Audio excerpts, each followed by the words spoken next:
Mesdames, Messieurs, bonsoir. Je vous remercie de me donner cette opportunité de partager avec vous quelques mots. Je voudrais introduire par le Mali, mon pays. Je suis sûre que beaucoup d'entre vous le connaissent. C'est un pays vaste au cœur de l'Afrique de l'Ouest, une mosaïque en tout, en climat, en ressources naturelles, en mode de vie et en ethnie. Les brassages y sont anciens, son histoire lointaine est riche, celle récente est marquée par une instabilité, coups d'État, rébellion, invasion djihadiste. L'intervention militaire servale menée par l'armée française en a chassé le gros et les a dispersés. La présence actuelle de Barkhane, opération militaire menée par la France au Sahel et au Sahara, la mission multidimensionnelle des Nations Unies, la MINUSMA, accompagne les efforts de l'armée malienne qui tente d'endiguer les fléaux. La forte variabilité du climat impacte les systèmes de production. Le fleuve Niger est l'artère principale du pays. C'est un pays d'agriculture et d'élevage. Son sous-sol est riche. Le Mali compte cependant parmi les pays pauvres, même si son économie montre des signes de croissance. La difficulté à trouver la gouvernance adéquate pour sortir de la pauvreté et assurer la résilience caractérise le pays qui tente présentement de renouer avec un dialogue serein. De mon parcours personnel, je vous dirais que je suis née au Mali. Mon enfance a été celle d'un enfant du Sahel. Mon milieu était peu favorable à l'école française, même pour les garçons, a fortiori pour les filles. Les moyens de ma famille étaient modestes, quelques bêtes du Sahel et des terres qui ont été confisquées. Heureusement, 3 figures de ce milieu comprenaient l'intérêt de l'école. Mon parcours professionnel et celui de ma formation se sont déroulés une partie au Mali et l'autre à l'étranger. Fiette à l'école primaire, notre campement se trouvait distant de l'école primaire de 5 à 100 km. Jeune adolescente, j'étais ballottée d'une ville à une autre à la recherche d'un endroit où mes parents pouvaient survivre et m'assurer les études, la poursuite de mes études. Adolescente au lycée, j'étais à presque 800 km de ma famille. Jeune fille, mes études supérieures étaient un dépaysement à Kiev, à des milliers de kilomètres de mes proches, dans le froid glacial, solitude et nostalgie. Inadaptation à chaque chose, nourriture différente du lait de nos vaches et nos chèvres, frustration de ne pouvoir parler ma langue maternelle. Dur labeur pour décrocher un diplôme dans une école polytechnique où la compétition est de mise. En récompense, 3 langues locales maîtrisées dès l'adolescence. Une langue officielle adoptée, 2 langues étrangères en cours d'acquisition, un diplôme supérieur. Mais aussi, le plus important, beaucoup de rencontres et d'amitiés. J'ai survécu, j'ai appris à m'adapter, j'ai développé une curiosité pour tout. Plus tard, j'ai adopté ma modeste contribution aux lieux, aux établissements fréquentés, au pays qui m'a vu naître et aux institutions avec lesquelles j'ai travaillé. Une consécration pour moi quand la France a décidé de m'octroyer sa Légion d'honneur pour mon travail et ma contribution au développement de la coopération entre le Mali et la France. Ainsi dit, tout paraît facile. Mais avec le recul, je me dis, c'était un miracle, un vrai miracle. Dès le début, j'ai beaucoup aimé l'école. Mon père avait compris la nécessité de celle-ci. Notre chef de tribu, un homme exceptionnel, a offert la chance aux enfants d'accéder à l'école. Ma mère a accepté tous les sacrifices pour accompagner ses propres enfants ainsi que les autres enfants qui fréquentaient l'école. La solidarité et le travail soutenu ont fait le reste. Je dis ici ma gratitude à la solidarité d'hier et à celle d'aujourd'hui. Solidarité d'hier, celle de mon pays, même si elle s'est éteinte à un moment crucial pour mes enfants et moi. En emportant tout l'investissement de nos vies, celle des organisations bilatérales et internationales, parmi lesquelles les institutions des Nations Unies, plus récemment celle de l'Université de Tromsø en Norvège, qui m'a accueillie en tant que scolaire à risque. Solidarité d'aujourd'hui, qui me touche car viennent à un moment où elles sont indispensables pour ma survie et ma dignité.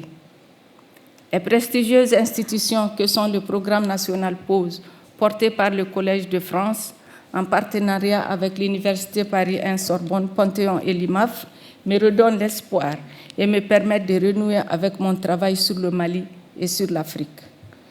Notamment, je voudrais ici remercier les acteurs directs, dont le professeur Laurent Jaffreau de l'Université de la Sorbonne, Madame Laura Loïc, directrice du programme PAUSE, ses collègues dont Amarilis Kezada, le professeur Pierre Boillet de l'IMAF, Madame Fabienne Sanson, directrice de l'IMAF, l'OFPRA, l'OFI, la CADA de Rennes, bien sûr la mairie, la préfecture de la ville de Rennes, la SMLH de Rennes, particulièrement l'ancien président M. Tiven, le colonel Buda, Jocelyne Boujard,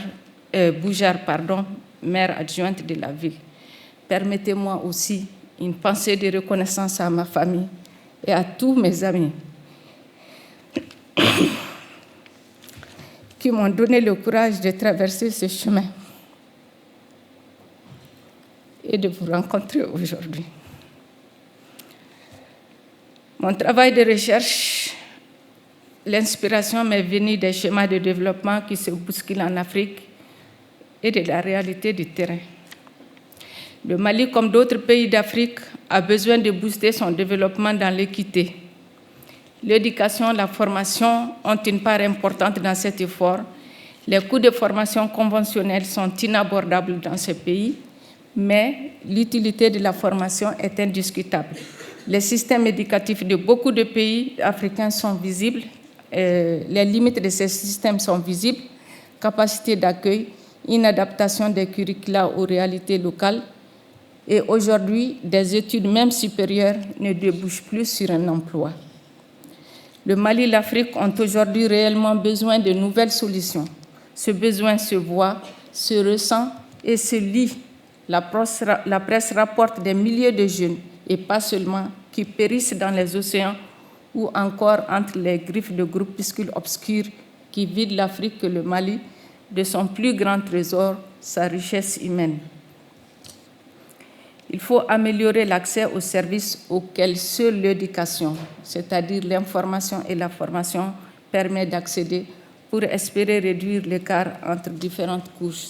Il est donc urgent d'innover. En ce qui concerne la problématique des chercheurs en exil, permettez-moi de dire quelques mots. Les chercheurs en exil fuient des contextes qui enfreignent à leur liberté et qui étouffent la lucidité. La possibilité de poursuivre leurs réflexions est une question de survie mentale et morale pour eux. Leur rôle est un ciment, une mémoire, une action utile, contrairement à une action de déstabilisation telle que certains veulent nous en convaincre.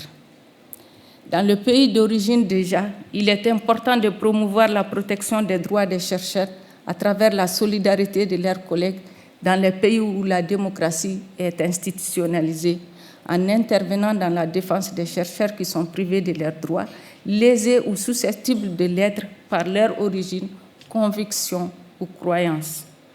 Faire connaître le contenu de leurs travaux et l'esprit peut lever certaines équivoques. La reconnaissance de leurs travaux et leur spécificité, déjà à ce stade, contribuera à convaincre dans le pays d'origine. La jouissance des libertés est nécessaire pour la pleine créativité. Il faut plaidoyer en faveur d'une attention spéciale aux chercheurs, notamment les femmes chercheurs dans les zones de conflit qui sont des zones sans aucune protection pour elles.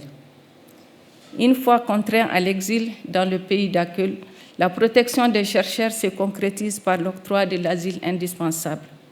Ce capital humain peut intensifier la recherche par rapport à différents thèmes liés au pays d'origine. Cependant, pour se mettre dans le contexte du pays, les chercheurs en exil ont besoin d'être informés, accompagnés, voire formés.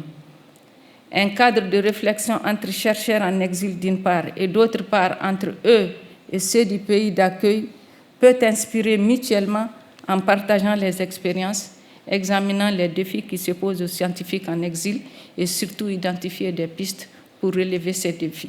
Créer des espaces me paraît nécessaire à ce titre. Les rencontres comme celle-ci doivent être encouragées. L'effort de solidarité est indispensable envers les chercheurs en exil. Ils sont dans une situation de fragilité. Le programme PAUSE, en accueillant les chercheurs en exil, réalise avec ses partenaires une part importante de cette solidarité humaine. Ce rôle très utile de PAUSE ne peut être durable que si les recherches conduites sont pertinentes par rapport aux besoins des chercheurs eux-mêmes, par rapport aux besoins de leur pays, ainsi que ceux du pays d'accueil. Je vous remercie beaucoup.